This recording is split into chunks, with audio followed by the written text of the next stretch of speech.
Scrivendo della Sardegna, il suo maggior letterato contemporaneo, Giuseppe Dessì, nota che i greci, i primi a circumnavigarla, da abili cartografi qual erano, scoprirono che assomiglia all'impronta di un piede umano. Donde l'antica denominazione di Icnusa. Il nome e la descrizione della strana forma di quell'isola rimasero impressi nella mente degli uomini del tempo antico. D'altra parte, continua Dessì, Roma, sin dal secondo secolo a.C., pullulava di sardi, prigionieri di guerra per lo più e quindi schiavi. Sardi Benales li chiamava Tito Livio, ovvero merce di malagevole smaltimento. Ognuno di questi irsuti piccoletti che pretendevano di discendere da una stirpe di giganti rievocava fatalmente al suo apparire quella terra a forma di piede. Una sintesi, una astrazione, un mondo sconosciuto destinato a restare sconosciuto per sempre. Icnusa, impronta lasciata in mezzo al mare da un dio che proseguì poi per la sua strada senza voltarsi, solo ascoltando il fruscio delle giovani foreste dietro di sé. Icnusa, la Sardegna, è sempre stata esposta all'assalto di tutti i venti e di tutti i predoni. Gli dei l'hanno sempre dimenticata, come quello che la creò incidentalmente. È sempre stata povera e molto bella, povera e sola. Tutti i conquistatori, conclude Dessì, dopo averla spogliata e goduta, se ne andavano lasciandola stremata. Come molte donne povere e belle, non si è mai sposata, è rimasta fuori dalla storia. Senza storia, ma con una preziosa eredità tradizionale tramandata di generazione in generazione. E una delle sfide della Sardegna d'oggi è proprio questa, conciliare tradizione e innovazione. La sfida non risolta è motivo di crisi. Si confonde la difesa e l'esaltazione di una propria identità culturale con la contestazione di un potere centrale. Un autonomismo alimentato da condizioni socio-economiche di vaste zone depresse. In Sardegna, più che altrove, isolamento vuol dire una condizione non solo geografica, ma umana. E questo contesto spiega la storica vicenda dell'insicurezza e dell'ordine pubblico. Dice ancora Dessì nel suo testo: la mia isola ha lande ove la solitudine è tale da diventare angoscia. La Sardegna è poco popolata e al suo interno da sempre si è viaggiato con difficoltà. Esiste un problema di comunicazioni tra isola e continente e soprattutto grave nelle zone dell'interno.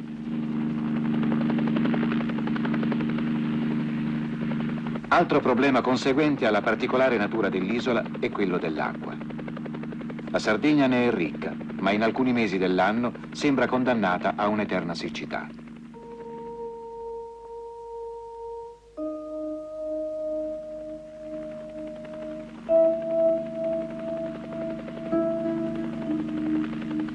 Volare alla scoperta della Sardegna e delle sue bellezze, come questo film si propone, non significa voler ignorare che sullo sfondo di un paesaggio unico nel Mediterraneo, dopo millenni di silenzio, si muove una società, si trasforma. I suoi giovani ne riscoprono e valorizzano l'arcaica e preziosa cultura.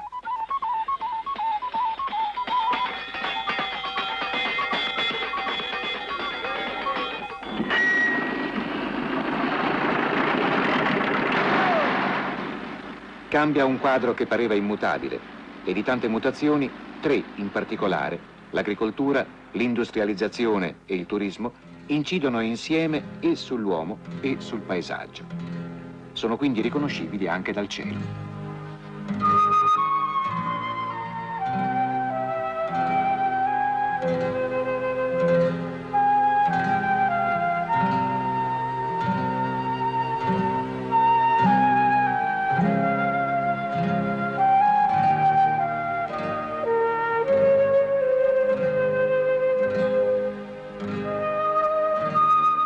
Ci alziamo in quota sulla verticale di una zona della Sardegna orientale.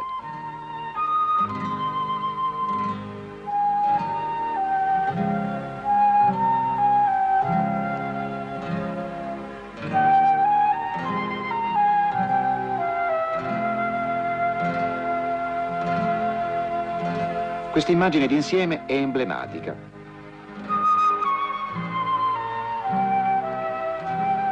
Le aride rocce sullo sfondo testimoniano quanto ostile all'uomo fosse la montagna da trasformare per creare qui una nuova zona agricola.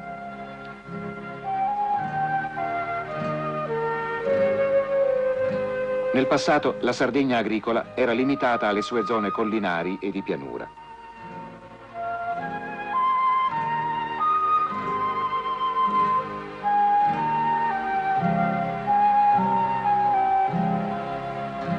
Oltre alla siccità, nemico da sempre del contadino sardo fu il vento.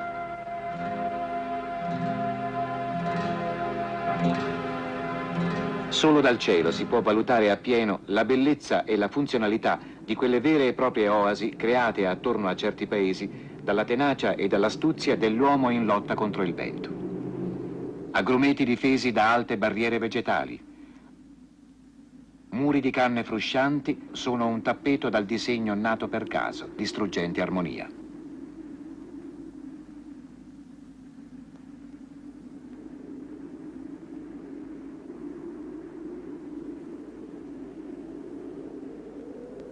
Altre divisioni dello spazio agricolo ci portano a evocare uno dei tanti momenti della storia sarda, quando da un potere esterno, lontano, venne un ordine in contrasto profondo con una millenaria tradizione.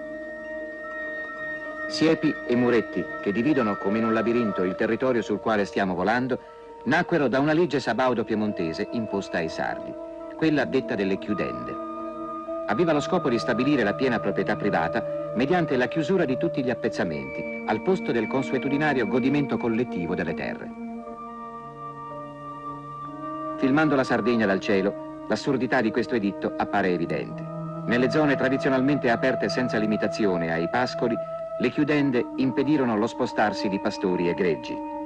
Fu compromesso così un diritto consuetudinario, senza creare la premessa di un'utile trasformazione né dell'economia agricola né di quella pastorale.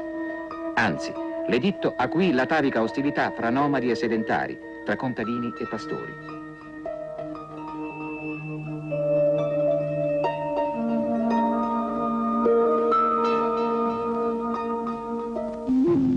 Il pastore sardo si inasprì quel suo carattere individualistico e solitario, si acuì quel suo anarchico senso di rivolta contro tutto e contro tutti.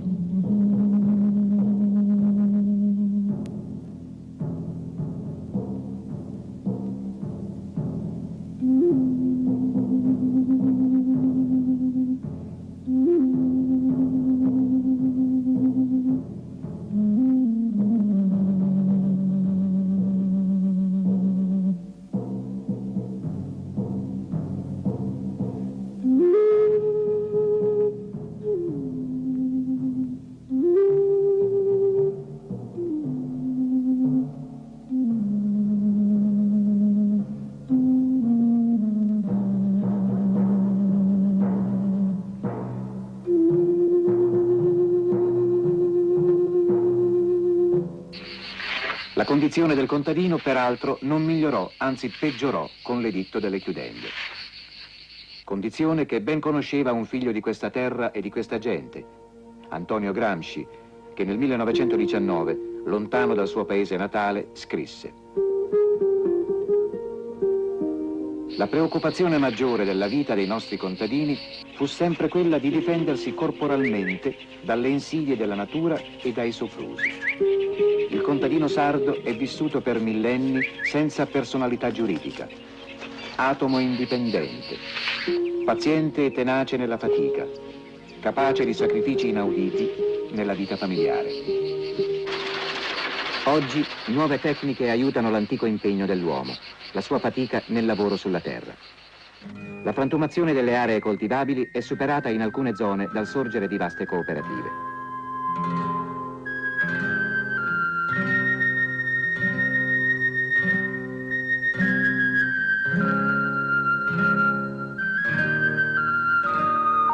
Là dove l'impegno per trasformare il territorio ha raggiunto i suoi obiettivi, il paesaggio della Sardegna agricola appare completamente nuovo. Nuovo perché sono stati affrontati, anche se ancora risolti solo parzialmente, problemi che il singolo agricoltore non poteva affrontare, come quello della siccità, che si cerca oggi di combattere costruendo sempre nuovi invasi per acqua piovana. Acqua per irrigare, per rendere più fertile, più produttiva la terra coltivata.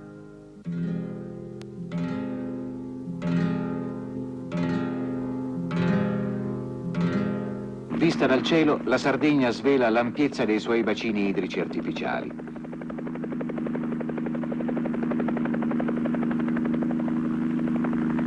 Sorvolando questo paesaggio, viene ancora a mente Gramsci e un suo scritto alla madre dal carcere. Come mi piaceva, da ragazzo, la valle del Tirso sotto San Serafino. Stavo ore e ore seduto su una roccia a ammirare quella specie di lago che il fiume formava proprio sotto la chiesa, per il Nesserzu costruito più a valle. Forse adesso è tutto cambiato, se hanno cominciato a costruire la chiusa progettata per raccogliere le acque del Flumineddu.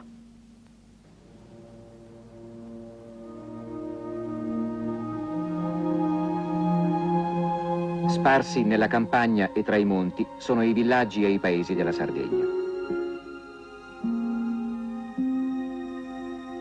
Anonimi spesso, ma sempre essenziali. Molti si potrebbero ancora definire dormitori stagionali di contadini che lavorano in campi lontani o di pastori dispersi con i loro greggi nei pascoli tra forre e vallate oltre l'orizzonte.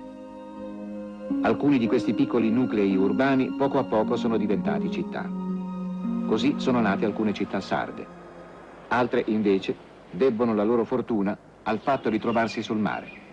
E il loro sviluppo è dovuto alla loro funzione di ponte tra l'interno isolato e il continente lontano. Cagliari è tutto questo, ma anche qualcosa di più.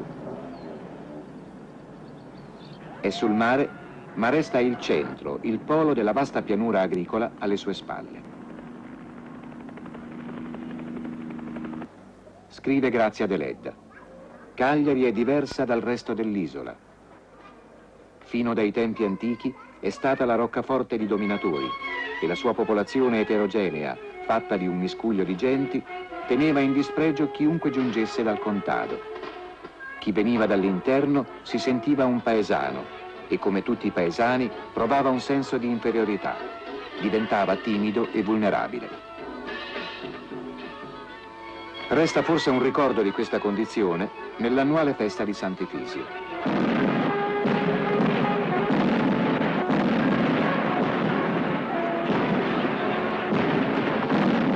Cagliari, città mediterranea, non celebra la sua festa con gente di mare, ma con contadini.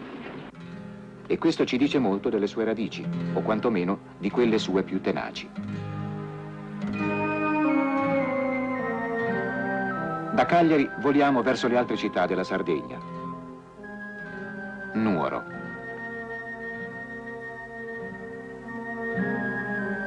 Sulla cima che domina la città, la statua del Redentore è punto di riferimento tradizionale per le genti della Barbagia.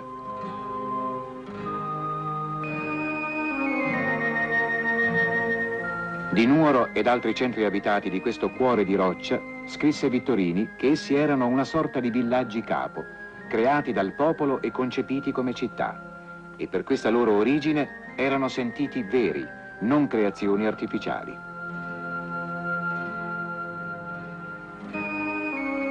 Dai monti alla piana, ed ecco Sassari. Sassari e il suo Duomo, una costruzione che echeggia le vivaci forme del barocco coloniale spagnolo. Fu costruito all'inizio del XVIII secolo. Erano trascorsi solo pochi anni da quando, a furor di popolo, i sassaresi avevano costretto i soldati del regno piemontese a lasciare la città. E da quando, nel 1796, qui si proclamò una repubblica. Un breve momento di gloria, poi soffocato nel sangue. Anche Sassari rimane alle nostre spalle. Voliamo verso altre tappe di questo itinerario sulle città sarde. Due centri sul mare, Alghero, che ora stiamo osservando, sulla costa occidentale, e dopo un rapido trasferimento aereo, ecco Olbia, sulla costa orientale, una città ormai in continuo sviluppo. È il capolinea principale della rotta tra l'Italia e l'isola. È il centro di una zona di grande e veloce trasformazione turistica. Quella della Costa Smeralda e quella delle ventose ma splendide isole dell'arcipelago della Maddalena.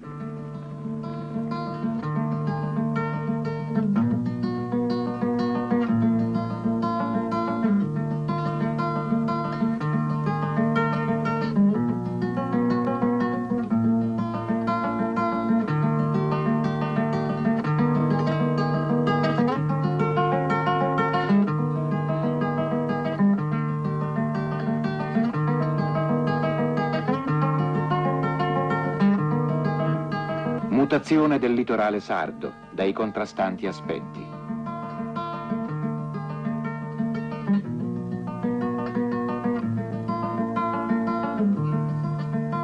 Vi è indubbiamente un lato positivo nella valorizzazione di una costa che al nord come al sud della Sardegna è una delle più belle nel Mediterraneo. Ma vi è anche il timore che valorizzazione possa significare non solo dissacrazione di un magico silenzio, di una grandiosa e solenne solitudine, ma possa portare irreversibile danno.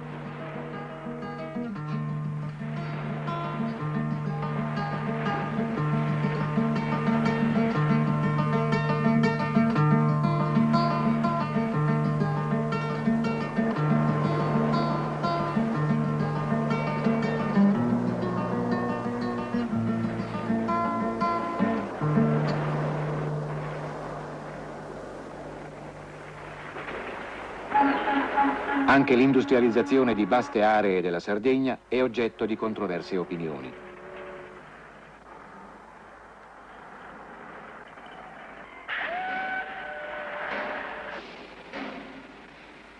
Polemiche sui posti di lavoro, contenzioso passivo-attivo tra danni ecologici e vantaggi economici.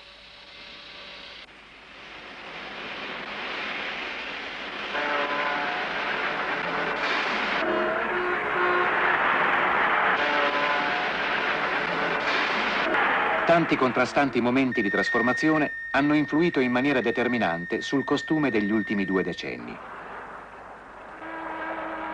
In Sardegna, però, non si può parlare solo di corsa al modernismo o di rifiuto del passato, come purtroppo è accaduto in altre zone del Mediterraneo, in aree dove la società tradizionale è stata umiliata dalla violenza di culture egemoni.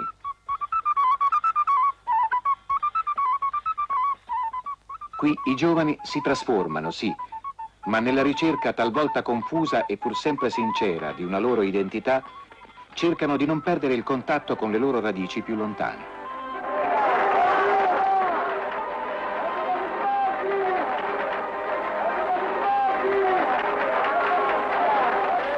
Rappresentazione di un matrimonio in costume tradizionale.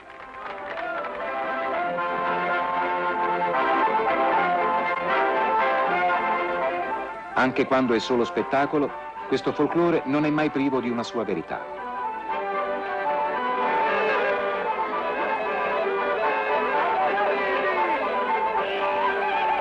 È un momento gioioso vissuto intensamente, talvolta polemicamente dai giovani, non necessariamente tutti in costume.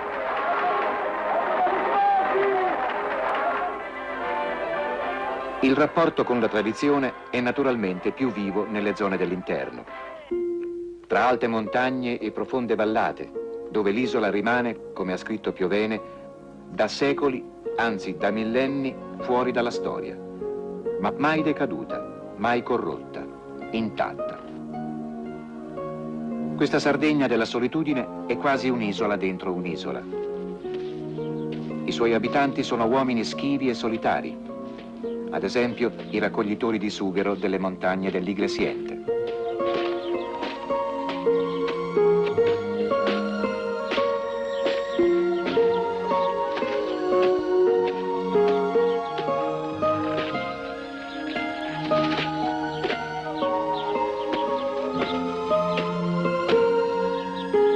In questo mondo dimenticato dalla storia vivono i pastori sardi.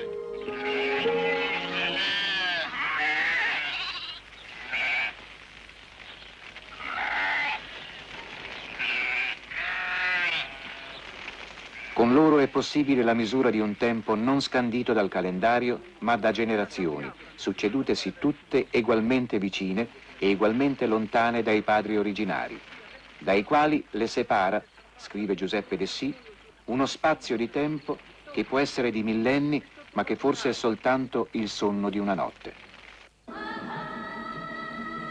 Il presente ha immagine del passato. Erano forse pastori gli abitanti della Sardegna preistorica, le cui case o le cui tombe sono scavate nelle rocce dell'interno come formicai immensi.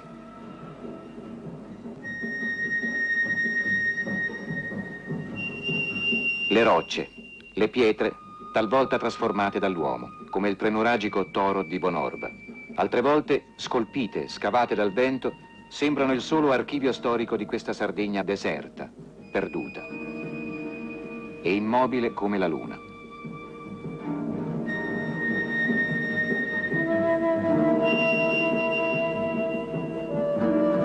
Eppure, un'antica civiltà fiorì sugli altipiani settentrionali molte decine di secoli prima che Roma apparisse, mucchietto di misere capanne, sulle rive del Tevere.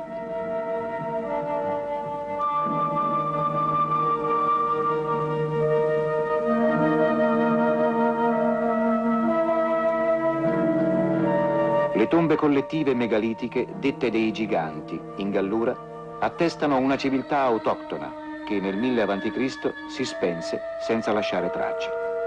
Davanti a queste pietre, Dessì, in Paese d'ombre, scrisse: «Non si può parlare qui di continuità di tempo storico, ma solo di continuità di vita, senza dimenticare che quando si parla di continuità di vita bisogna comprendere nella vita anche la morte, che salda una generazione all'altra». Per osservare questa Sardegna di una superstite età della pietra e la sua gente, bisogna che ci liberiamo della nostra stessa storicità, cosa che non sempre riesce. Essi sono lì, fermi davanti a noi, scrive ancora Dessì, rocce tra le rocce. Sentiamo il loro odore di cavernicoli, il loro respiro, vediamo la loro pelle sugherigna, la loro barba non rasata. Parliamo, aspettiamo che ci rispondano, ma uno strato incommensurabile di tempo ci separa da loro, rendendo vana ogni possibilità di intesa che non sia illusoria o fittizia. Nascondono la mano dietro alla schiena e stringono la stessa pietra con la quale scacciarono Ulisse. Di fronte a loro ci si può sentire estranei come di fronte ad antiche statue barbariche.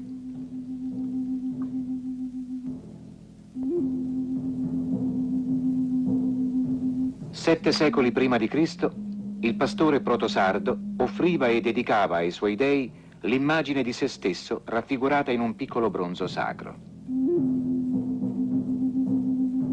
Artigiani di oggi continuano a modellare queste forme che, sul paesaggio di un tempo pietrificato, introducono un più vasto discorso sulla cultura che esse evocano, quella dei nuraghi.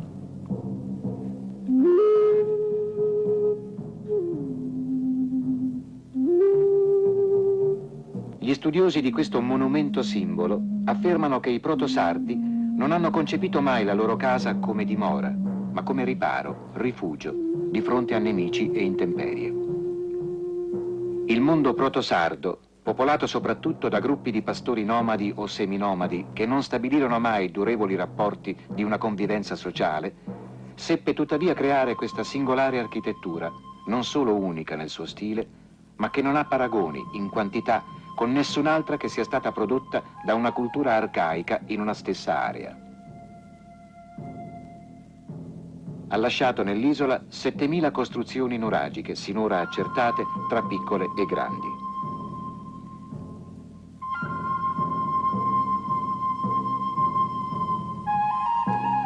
I villaggi nuragici, come dimostra chiaramente una visione dal cielo del complesso di Barumini, riflettono un costante carattere introverso. Ogni unità esprime una propria indipendenza, anche se in un complesso vasto e collettivo.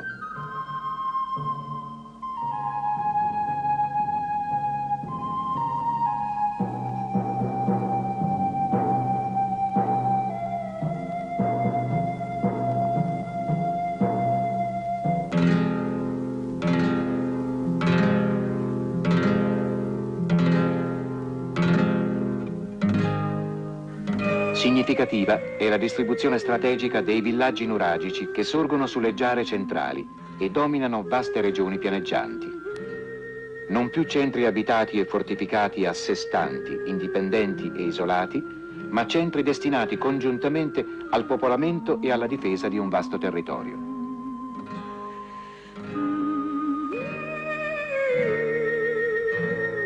Marumini, allora, potrebbe dimostrare che nel tardo periodo nuragico all'individualismo dei vecchi capi pastori subentrò un più diffuso senso di solidarietà tra le tribù isolane, quasi un preludio a una unità politica. Una unità politica che l'invasione dei Fenici prima e dei Romani poi avrebbe stroncato e impedito per sempre.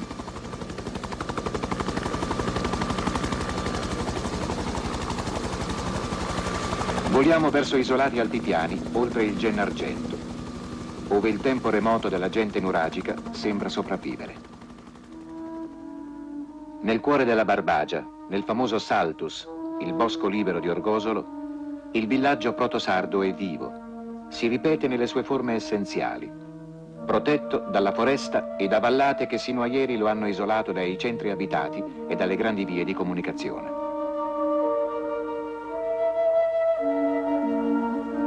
Scrive l'archeologo Pallottino. All'inizio del primo millennio, il territorio dell'isola era tuttavia punteggiato da piccoli villaggi di pastori con capanne dalla base circolare in pietra e coperte da frasche e fascine. Abitazioni distribuite in ordine sparso, al modo di certe pinnetas dei pastori dell'interno oggi.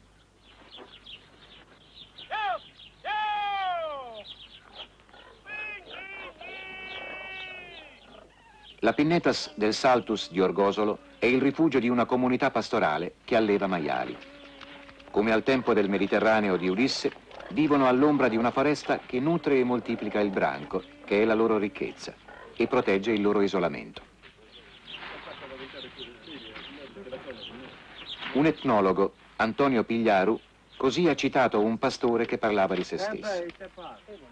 Il pastore, se nevica è contro di lui, se piove è contro di lui, se c'è la siccità chi ne piange è lui, se i prezzi scendono lui ci rimette, se salgono è contro di lui, perché lui è il pastore e il pastore è sempre solo, solo come una fiera, e per lui non c'è casa, non c'è paese, non c'è figlio, non c'è festa.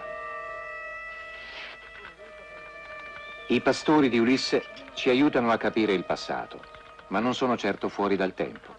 Non c'è nulla di assoluto nelle condizioni di isolamento della Sardegna e nel carattere conservativo delle sue tradizioni.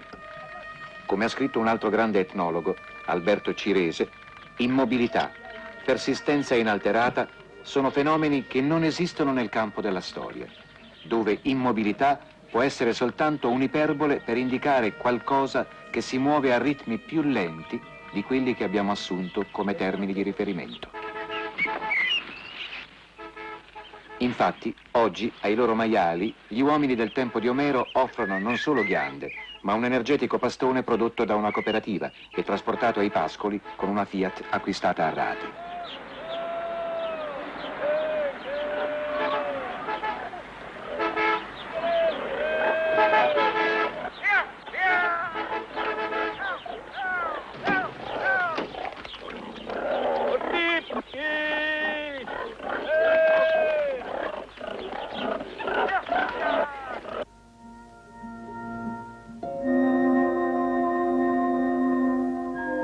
Espressioni come non storicità oppure atemporalità, parlando della Sardegna, non ci debbono confondere. Tutte le civiltà arcaiche, e dunque anche quelle di quest'isola, rispetto alla loro apparente immobilità, sono a loro modo vive nel tempo. Come potremmo sottrarre al tempo, ai legami col mondo esterno, un'isola come la Sardegna al centro del Mediterraneo? Queste rovine del XII secolo, nella zona sud-occidentale dell'isola, sono una delle 1000 pagine di pietra della storia sarda. Sono le rovine del castello di Acquafredda, che appartenne ai Gherardesca. Evocano la morte del conte Ugolino e la lotta del figlio Guelfo contro i Pisani. Un'altra torre medioevale ci introduce a secoli ben più remoti, quelli della presenza punico-fenicia lungo le coste dell'isola.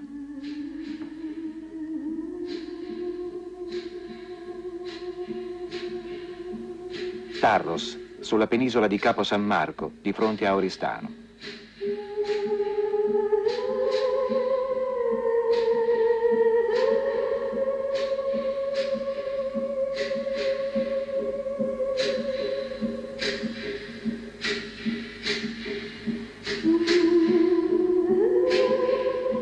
Tarros fu grande durante la colonizzazione cartaginese, centro di raccolta e scambio tra gli stranieri venuti d'oltremare e le genti locali. Poi decadde, e quando le incursioni saracine la rasero al suolo nell'Alto Medioevo, Tarros era già semidistrutta. La sua fine era iniziata con le guerre tra Romani e Punici. Da queste sabbie di Capo San Marco, che certo ancora celano segrete rovine fenicie, al cielo liquido di Capoferro, le cui acque profonde nascondono i resti di rovine romane, inghiottite dal mare forse per un bradisismo. Un gruppo di ricercatori è al lavoro in alta profondità. Massi squadrati. Una strada, una muraglia, un molo. Una testimonianza del passato è custodita dal mare, come mille e mille altre del tempo classico in Sardegna. I resti degli insediamenti romani, infatti, sono in Sardegna soprattutto lungo le coste. Ecco le rovine della città di Nora, verso Capo Spartivento. Anche questo, come Tarros, fu prima centro fenicio e poi centro romano.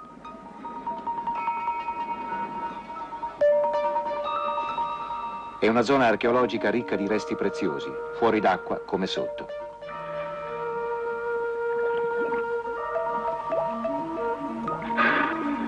Sulla rotta che unisce Roma all'Africa nord-occidentale, Roma alla Spagna, le cale, i golfi, le rade di Sardegna furono punto di scalo, di riposo, di carico e di scarico.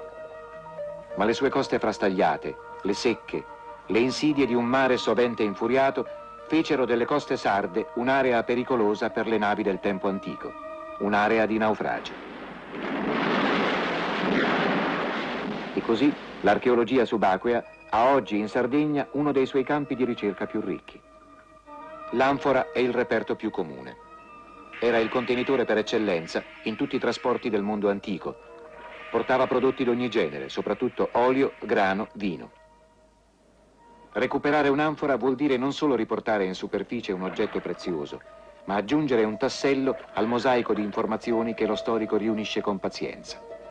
Il reperto, l'anfora, così come un'ancora sepolta nel fango da 2 millenni, aiuterà a sapere sempre di più sui carichi, le rotte, i commerci del tempo antico.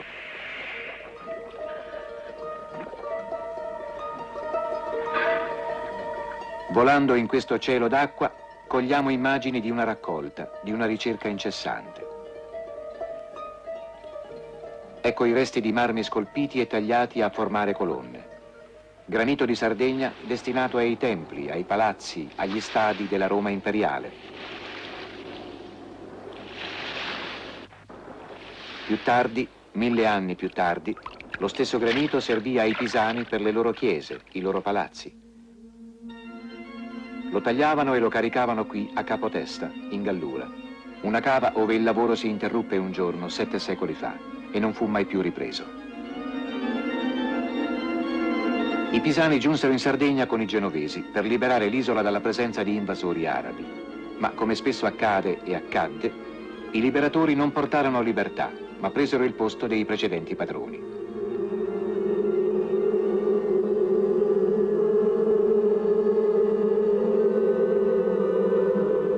I pisani però non si limitarono a dominare e a depredare. Tutto il nord dell'isola è punteggiato dalle cattedrali che ricordano il tempo della loro dominazione.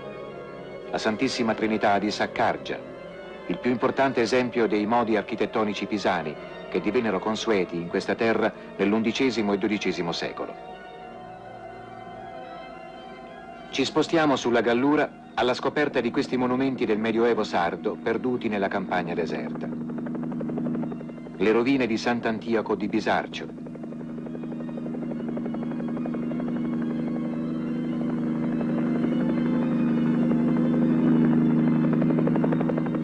Abbazie create da ordini monastici che si stabilivano qui per pregare e lavorare in solitudine.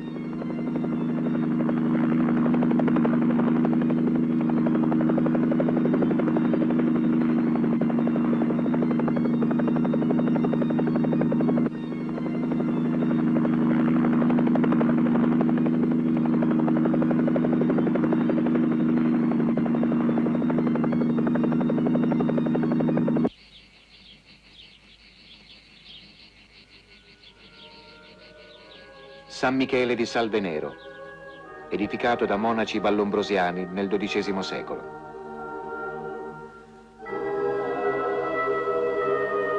Nostra Signora di Tergu, San Michele di Plaiano e San Pietro a Bosa, ricostruito questo gioiello dai Cistercensi nel 200 su precedenti strutture romaniche. Il lavoro di artisti noti e ignoti come introduzione a un più vasto discorso sulla grande arte del Medioevo sardo.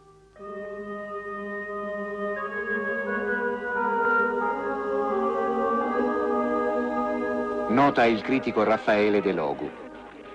La nostra terra ha vissuto secoli di vita riflessa, ma poiché l'isolamento e la povertà impedivano la formazione di un ceto colto, la nostra arte ha finito col trovare le sue vie nel popolo.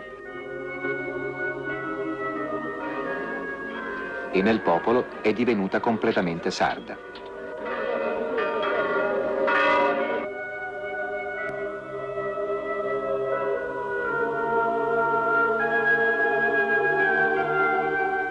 Quest'arte del popolo si riflette in una religiosità, in una spiritualità che ha l'identica matrice, l'identica caratteristica dell'ispirazione pittorica, musicale, architettonica.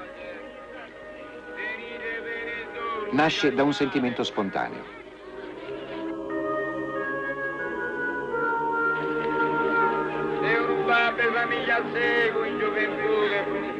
L'amore per il Cristo si salda con una remota, arcaica spiritualità animista.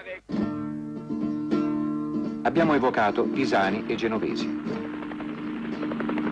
In volo verso Oristano è ora il ricordo dei catalani a confondersi nel paesaggio e con la tradizione locale.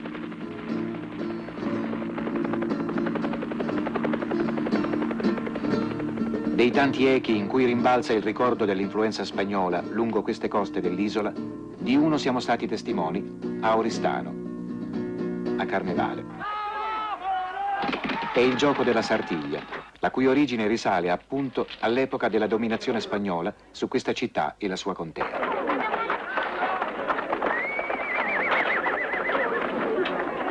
Protagonista della Sartiglia è un giovane, il Componidori. La sua vestizione è il momento più vero della festa.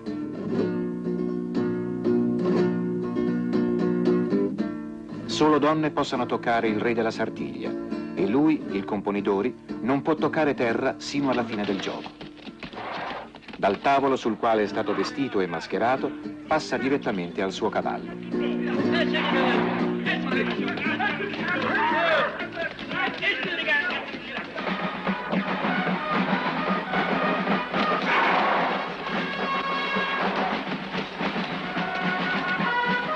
La corsa per le vie cittadine vede in gara cavalieri esperti, ognuno rappresentante delle associazioni di mestiere che hanno il diritto-dovere di organizzare la festa. Nel rullo dei tamburi non solo l'eco di altre sartiglie, d'altre giostre giocose, ma quello di battaglie, scontri, di feroci repressioni e gloriose rivolte di cui sempre questi uomini a cavallo dal coraggio indomito furono i protagonisti.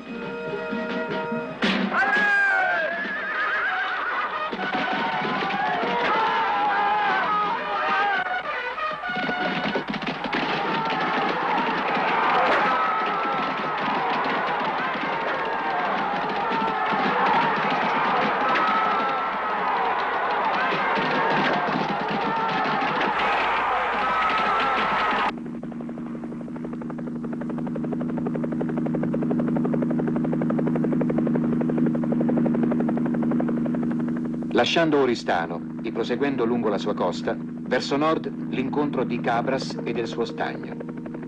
Verso sud il profilo di San Pietro e di Sant'Antioco.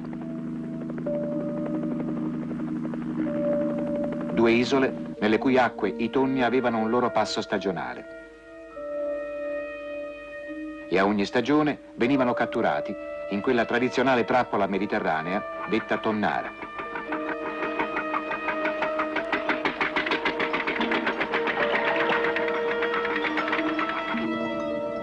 Tonnara di Sardegna come quella di Sicilia e di Tunisia.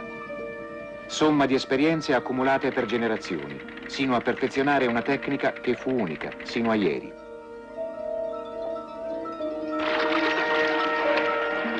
Questi pescatori di Carloforte sono sardi di origine genovese.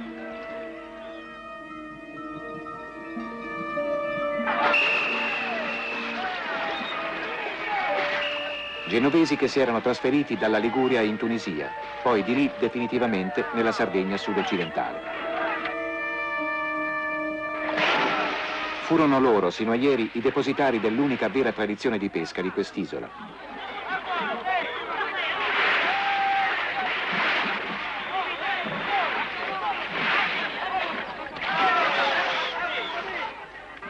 Una pesca che fu ricca. Queste immagini potrebbero ingannarci.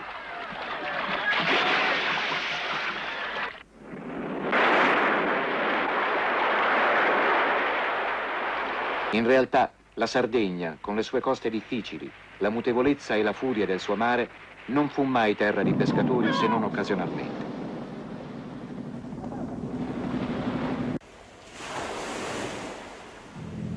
Il sardo non ha mai amato il mare, anzi, da sempre lo ha temuto come facile via di invasione. Lo testimoniano chiaramente le opere di difesa lungo coste di roccia e di sabbia.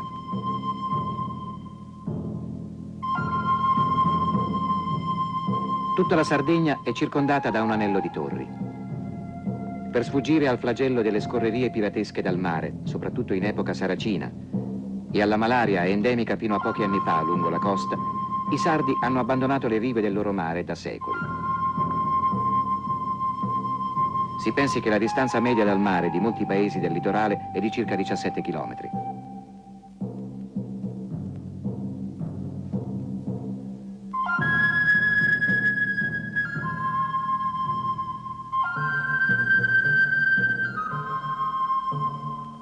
Ai sardi dal mare è sempre e solo giunto il pericolo e da sempre essi hanno tentato di difendersene.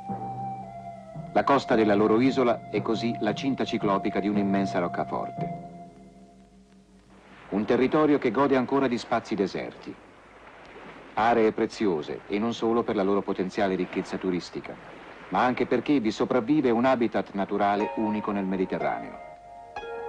Nei monti sulla costa e nell'interno e nelle foreste più fitte, il selvatico muflone, simbolo stesso della Sardegna, bruca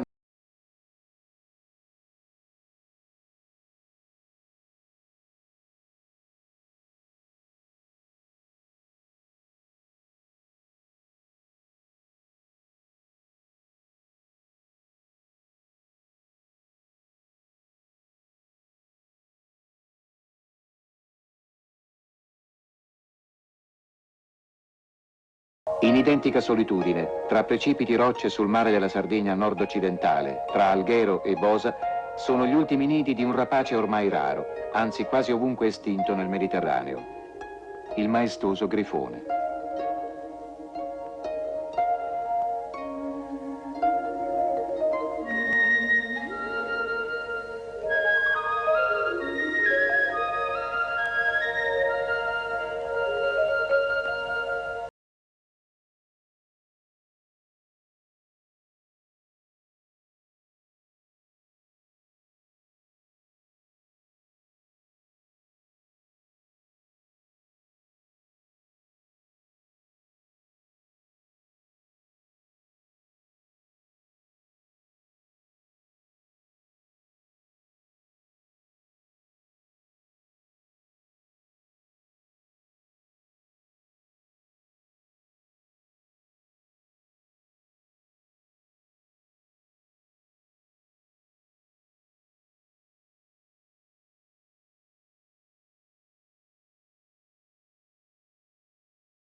ha le sue tane in grotte gigantesche e profonde, scavate dal mare lungo la costa.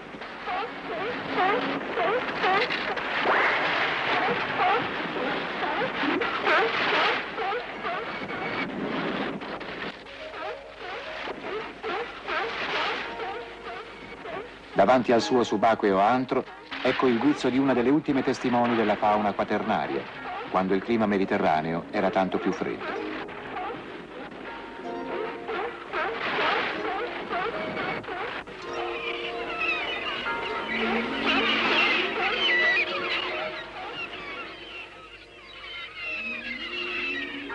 Ci alziamo in quota sino alla quasi inaccessibile Giara di Gesturi, un'isolata amba di roccia la cui sommità è perfettamente piana. Brughiera deserta, rifugio di una razza di cavallini bradi, una vera rarità zoologica.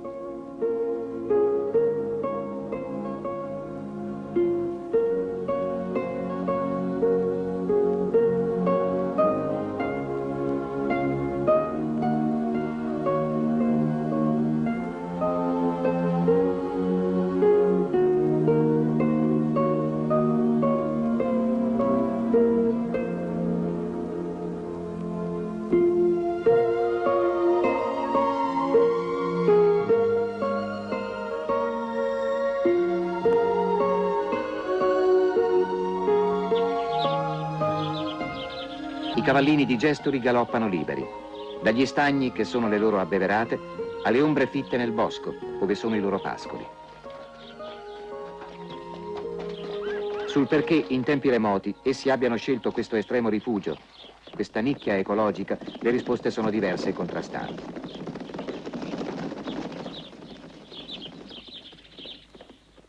Di certo oggi c'è solo un fatto: essi sono oggetto di una caccia insensata. Sono in pericolo.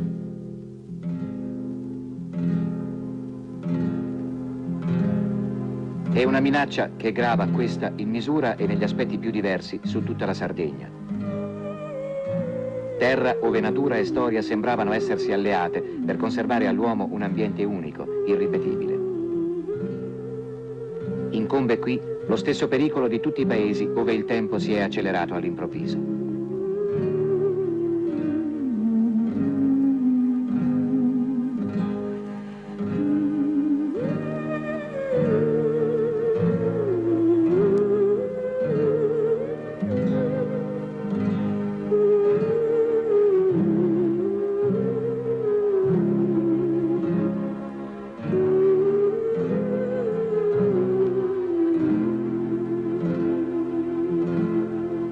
Le acque lucenti dello stagno di Cabras. Confine liquido tra terra e mare, ai margini centro-occidentali dell'isola. Perché tesori di paesaggi ed ambiente come questi siano salvi, ma siano salvi anche quelli, soprattutto quelli di una così originale e autoctona cultura, l'impegno è difficile. Lo è per la Sardegna, lo è per le altre tante aree culturali impegnate oggi nella civile battaglia a difesa della loro identità. Un'identità che non sarà ferita qui se il procedere di questo mondo, nel tempo moderno, potrà regolarlo essa stessa, la Sardegna, sul ritmo della propria millenaria mediterranea saggezza.